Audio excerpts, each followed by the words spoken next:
Tonight, a reported tornado touching down in Minnesota after wind and rain slammed the state following torrential rain in West Virginia. Dangerous flash flooding washing away roads, cars, and homes. Definitely going to need emergency housing for the tenants that was in this building.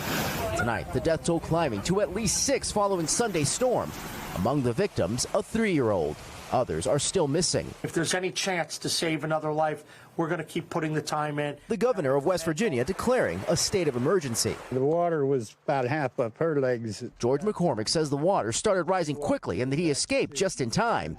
This, now all that's left of his childhood home in hard-hit Triadelphia. I understand you lost everything in this flood. Yes, I did.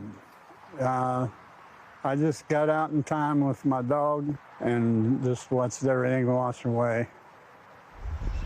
And it was quite devastating.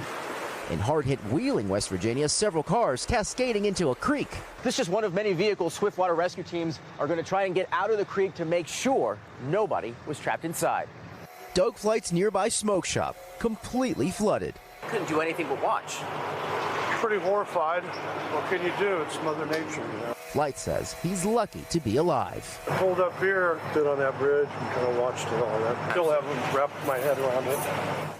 George, you feel for all those people there in West Virginia, and there's still a threat tonight? Yeah, that's right, Tom. More heavy rain expected tomorrow, really putting a dampening on cleanup efforts from roadways and neighborhoods just like this one. And the threat, as you mentioned, not over 11 million under flood alerts for portions of North Carolina, Kentucky, and here in West Virginia. Tom. George Solis for us. George, thank you. We thank you for watching. And remember, stay updated on breaking news and top stories on the NBC News app or watch live on our YouTube channel.